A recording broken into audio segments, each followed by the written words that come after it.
Hello दोस्तों, कैसे हो आप लोग। मैं भुवन तड़ागी द लॉ टॉक्स में फिर एक बार आपका स्वागत करता हूं। फ्रेंड्स, आज की ये जो वीडियो है केवल सीएस स्टूडेंट्स के लिए है जो ट्रेनिंग सर्च कर रहे हैं। हमारे माइंड में ट्रेनिंग से रिलेटेड कई क्वेश्चंस होते हैं। एग्ज़ाम्स अभी अभी ख़त्म हुए हैं। आई होप सभी लोग जो स्टूडेंट्स हैं वो ट्रेनिंग सर्च कर रहे होंगे जिनके ऊपर एप्लीकेबल है। तो कई क्वेश्चंस हैं, तो उन क्वेश्चंस को आज हम इस वीडियो में डिस्कस करेंगे। और हम कई गलतियां करते हैं, रिज्यूमे भेज तो देते हैं लेकिन उसका कोई रिस्पॉन्स नहीं आता है। तो ऐसा क्यों होता है? तो इस वीडियो को एंड तक जरूर देखिएगा। आप क्या गलतियां करते हैं, कैसे आप ट्रेनिंग ढूंढ सकते हैं, इस वीडियो के अंदर हम सब कुछ डिस्कस करने वाले हैं फ्रेंड्स। तो चलिए शुरू करते हैं आज का टॉपिक। तो सबसे पहले जो हमारा क्वेश्चन रहता है हर बच्चे के माइंड में कि हमें ट्रेनिंग जो है कंपनी से करनी है या फिर फर्म से करनी है। तो ये क्वेश्चन जो है कॉमन क्वेश्चन है फ्रेंड्स, सबके माइंड में आता है।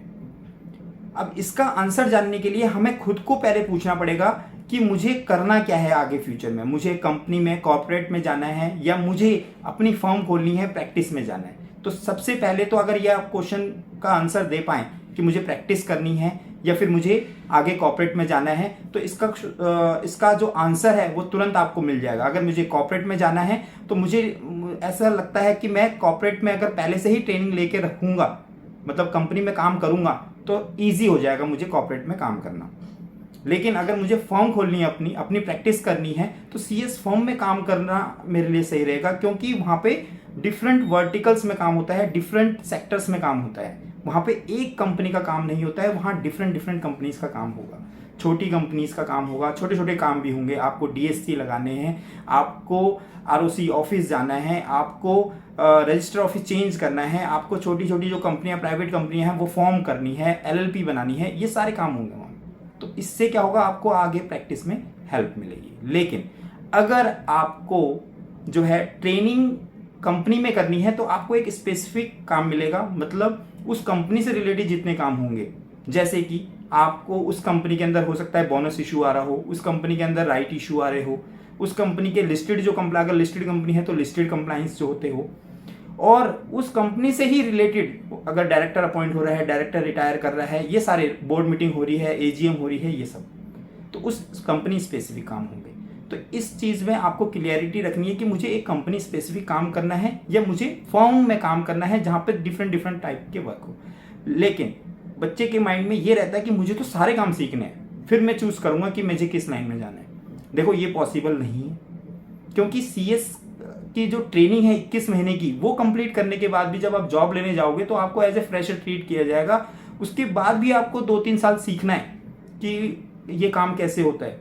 तो इसकी टेंशन मत लो कि मुझे सारे काम इकट्ठे इसी 21 महीने के अंदर सीखने हैं। नहीं, कुछ काम सीखो, उस पर महारत हासिल करो और अपनी ट्रेनिंग कंप्लीट करो। मेन फोकस होना चाहिए आपको आपकी 21 महीने की ट्रेनिंग कंप्लीट करनी है एनी हाउ। तो फ्रेंड्स, इस क्वेश्चन का आई होप आपको आंसर मिल गया होगा। अगर नहीं मिला है फिर भी आप मुझे कमेंट कर सकते हैं या मुझे इंस्टाग्राम या फिर लिंक्डइन पर मैसेज कर सकते हैं। आपको लिंक जो है मैं डिस्क्रिप्शन में डाल दूंगा। हम दूसरे क्वेश्चन की ओर बढ़ते हैं। दूसरा क्वेश्चन है, ट्रेनिंग तो हमें चाहिए लेकिन मिल नहीं रही है, काफ़ी दिन हो गए मिल ही नहीं रही है। दोस्तों को बोल दिया, अपने रिश्तेदारों को बोल दिया, टीचर्स को बोल दिया, नहीं मिल रही है। लेकिन सर्च कैसे करें, पता ही नहीं चल रहा कैसे सर्च करें।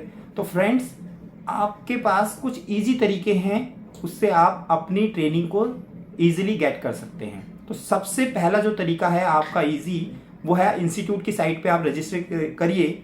वहाँ पे जॉब पोर्टल बनाया हुआ है इंस्टीट्यूट ने, बहुत अच्छा जॉब पोर्टल है। वहाँ पे रेगुलर बेसिस पे आपकी वैकेंसीज आती है। रेगुलर आप कंटिन्यूसली उसको वॉच करते रहिए, वहाँ पे आपको ट्रेनिंग मिल जाएगी। अगर वहाँ नहीं मिलती है, लिंक्डइन पर अकाउंट बनाइए, लिंक्डइन पर आप एक्टिव रहिए। आप मुझे भी वहाँ फॉलो कर सकते हैं, मैं भी कभी कभार उसमें ट्रेनिंग्स के लिए वैकेंसी डालता रहता हूँ या फॉरवर्ड कर देता हूँ। और इंस्टाग्राम और व्हाट्सएप पे जो ग्रुप्स बने हुए हैं सीएस से रिलेटेड काम वाले ग्रुप, उन पर आपको हमेशा एक्टिव रहना है, वहाँ पे सर्च करते रहना है, तो वहाँ से भी आपको लिंक मिल जाएगा फ्रेंड्स। उसके अलावा आप स्पेसिफिक कंपनी की वेबसाइट पर जाकर भी सर्च कर सकते हैं कि उस कंपनी में भी कई बार वैकेंसी डाली हुई होती है। तो अगर मान लो कोई स्पेसिफिक आपको कोई पसंद की कंपनी है, उस कंपनी में भी आप लगातार उसको वॉच कर सकते हैं। तो दिन के कम से कम 5 से 6 घंटे मिनिमम आपको सर्च में लगाना है, तभी जाके आपको ईजिली ट्रेनिंग मिल जाएगी विद इन अ मंथ। अगर आप ऐसे सर्च नहीं करते तो आपको 1 महीना 2 महीना फिर एग्जाम्स की डेट आ जाएगी, रिजल्ट की डेट आ जाएगी, और उसके बाद फिर वही पढ़ाई स्टार्ट हो जाएगी, फिर आप नहीं कर पाओगे सर्च। तो इसलिए फोकस होके 5-6 घंटे आप ट्रेनिंग सर्च कर सकते हैं आज के टाइम। ठीक है फ्रेंड्स, अब बात करते हैं सबसे इंपॉर्टेंट चीज़, रिज्यूमे और आपका जो कवरिंग लेटर होता है वो। आप रिज्यूमे तो सेंड कर देते हैं, मान लो आपको ट्रेनिंग का पता चला कि यहाँ पे ट्रेनिंग है, आपने रिज्यूमे सेंड कर दिया, कवरिंग लेटर भी लगा हुआ है, लेकिन फिर भी आपको रिप्लाई नहीं आ रहा है, या आपने रिज्यूमे तो सेंड कर दिया, कवरिंग लेटर नहीं डाला, आपने सोचा हाँ मैंने तो हो गया मेरा काम खत्म, आप छुट्टी आराम से 1 हफ्ते तक बैठे हुए हो, तब तक कोई रिस्पॉन्स नहीं आया, फिर आप अपसेट हो जाते हो। तो कैसे आपको आपके रिज्यूमे को कंपनी जो है कंसीडर करे, फॉर्म जो है कंसीडर करे, कैसे, तो ये जानना जरूरी है। हम बहुत सारी गलतियां करते हैं। तो सबसे पहले हम ये जानते हैं कि रिज्यूमे बनाए कैसे। आपको गूगल में बहुत सारे फॉर्मेट मिल जाएंगे, आप वहाँ से कॉपी कर सकते हैं। अगर गूगल में नहीं करना है तो ICSI की साइट बनी हुई है जॉब पोर्टल वाली, वहाँ पे ड्राफ्ट रिज्यूमे का है, वहाँ पे मॉडल रिज्यूमे बने हुए हैं, आप वहाँ पे केवल आपको इन्फॉर्मेशन डालनी है और आपका रिज्यूमे बन के तैयार हो जाएगा। ये जॉब वालों के लिए भी है और ट्रेनिंग्स वालों के लिए भी है, तो वहाँ जाकर भी आप अपना रिज्यूमे बना सकते हैं फ्रेंड्स, बहुत ईजी है, कोशिश करके देखिए। उसके अलावा अगर आपने यहाँ से नहीं बनाना तो किसी फ्रेंड्स से आप मंगा लीजिए, 2-4 फ्रेंड्स से रिज्यूमे मंगा लीजिए, फिर उनको देख के, उनके बिल्कुल डिट्टो कॉपी नहीं करना है, उनको देख के बिल्कुल वैसा ही आपको ड्राफ्ट करना है। दूसरा, आपको जो रिज्यूमे बनाते हो आप उसकी ड्राफ्टिंग पे बहुत ज़्यादा फोकस करना है। क्यों? क्योंकि क्या है कि आपको जो ट्रेनर, आपका जो ट्रेनर है वो आपकी ड्राफ्टिंग देख रहा होता है कि आप कैसे ड्राफ्ट करते हो, क्योंकि आप बिल्कुल फ्रेशर हो, नो डाउट, ठीक है, लेकिन फिर भी वो आपको ये चाहता है कि कम से कम थोड़ी बहुत ड्राफ्टिंग तो उसको पता तो चले कि सेंटेंस कैसे लिखते हैं, पहला अक्षर बड़ा नहीं किया, बीच में कुछ छोटे बड़े कर दिए, साइज ऊपर नीचे कर रखा है, तो ये सारी चीज़ें भी इंपॉर्टेंस रखती है रिज्यूमे के अंदर। तीसरी चीज़, कई मैंने ऐसे रिज्यूमे देखे हैं जिसमें फ़ोटो लगी हुई है, और फोटो भी कौन सी, फैंसी टी-शर्ट्स के साथ, या बाल ऐसे इधर उधर खुले हुए हैं। तो प्रोफेशनल फ़ोटो अगर लगानी है तो लगाओ, वरना फ़ोटो मत लगाओ। अगर आप प्रोफेशनल फ़ोटो लगा रहे हैं तो ठीक है, बट फ़ोटो लगाने का कोई चलन नहीं है, क्योंकि ना तो आपकी कोई जॉब ऐसी मार्केटिंग की है या रिसेप्शनिस्ट की है, पर्सनल सेक्रेटरी की भी नहीं है, तो इसलिए आपको फ़ोटो लगाने की ज़रूरत नहीं है। अगर लगा रहे हैं तो प्रोफेशनल फ़ोटो होनी चाहिए फ्रेंड्स, ठीक है, ये ध्यान रखना है। दूसरा, अगर आपके पास कोई वर्क एक्सपीरियंस है, और उस वर्क एक्सपीरियंस को आपको कैसे लिखना है, सबसे पहले जो आप करंट अभी कर रहे हैं या अभी अभी आपने छोड़ी है तो वो लिखना है, और साथ में उसका टन्योर लिखना है, आपने कितना किया, मतलब आपको टाइम पीरियड लिखना है, उसमें मेंशन करना है। जितनी आपकी एक्स्ट्रा करिकुलम एक्टिविटीज़ हैं उनको भी आपको मेंशन करना रहता है। उसके अलावा अगर आपकी कोई हॉबीज़ हैं तो वो मेंशन कीजिए, और जेन्युइन हॉबीज़ होनी चाहिए। ऐसे नहीं है कि आप लिख रहे हैं वॉचिंग वेब सीरीज़, ये कोई हॉबी मेरे को समझ में नहीं आती है। ये मेरा एडवाइस है कि कोई ऐसी हॉबीज़ हो, लाइक रीडिंग बुक्स हो गई, ये अच्छा है, लेकिन बुक्स पढ़ रहे हैं तो आपको पता होना चाहिए कि कौन सी बुक्स आप पढ़ते हैं, आपको इंटरव्यू में पूछा जा सकता है, ठीक है। क्रिकेट खेलने का आपकी हॉबी हो सकती है, या बैडमिंटन खेल सकते हैं आप, मतलब कुछ एक्टिविटीज़ ऐसी होनी चाहिए जिससे आपका स्ट्रेंथ पता चले, आप कितने सोशली एक्टिव हो ये पता चले। ये नहीं कि आप वेब सीरीज़ देख रहे हैं, ये कोई हॉबी नहीं है, या पबजी खेलते हैं, ऐसा नहीं। तो इस तरह की चीज़ें नहीं मेंशन करनी है, केवल प्रोफेशनल जो चीज़ें हैं वो मेंशन करनी है। आपको एड्रेस देना है, आप परमानेंट एड्रेस दे सकते हैं, करंट एड्रेस मेन आपका होता है कि करंट एड्रेस कहाँ पे है, क्योंकि ट्रेनर को ये देखना होता है कि करंटली जो ट्रेनी है वो कहाँ से आएगा, राइट। तो करंट एड्रेस मस्ट है, परमानेंट आप देना चाहे या बाद में आप इंटरव्यू में बताना चाहें तो वो बता सकते हैं। उसके अलावा आपको फादर मदर का नाम आप दे सकते हैं, बट ट्रेनर को जो है उनके ऑक्यूपेशन से कोई मतलब नहीं है। हाँ, जब आप इंटरव्यू के लिए आते हैं तो उस टाइम पे ये क्वेश्चन पूछा जा सकता है कि आपके फादर मदर क्या करते हैं, बट आपको रिज्यूमे में मेंशन करने की ज़रूरत नहीं है, ये मुझे लगता है। तो ये कुछ चीज़ें हैं जो आपको रिज्यूमे में ध्यान रखनी है। रिज्यूमे बहुत ज़्यादा छोटा भी नहीं होना चाहिए कि भाई बिल्कुल आधे पेज में ख़त्म हो गया, शुरू किया और ख़त्म।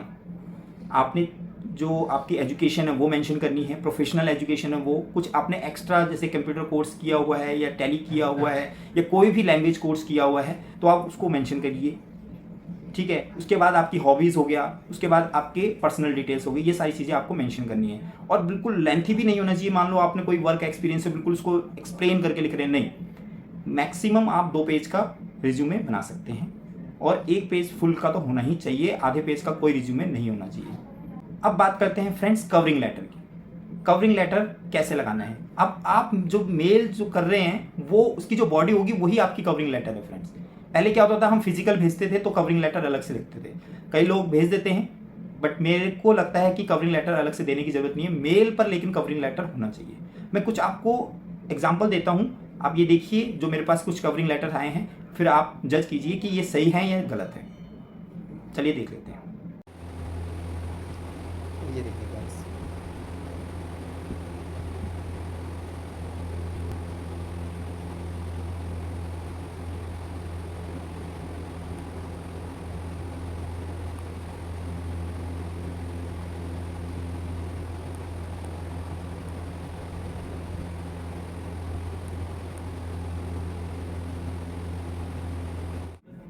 तो फ्रेंड्स इन कवरिंग लेटर्स में जो मेरे पास कुछ आए थे पिछले कुछ दिनों में, तो इनमें कई जगह पर आपने लिखा हुआ है हाय, कहीं पर हेलो।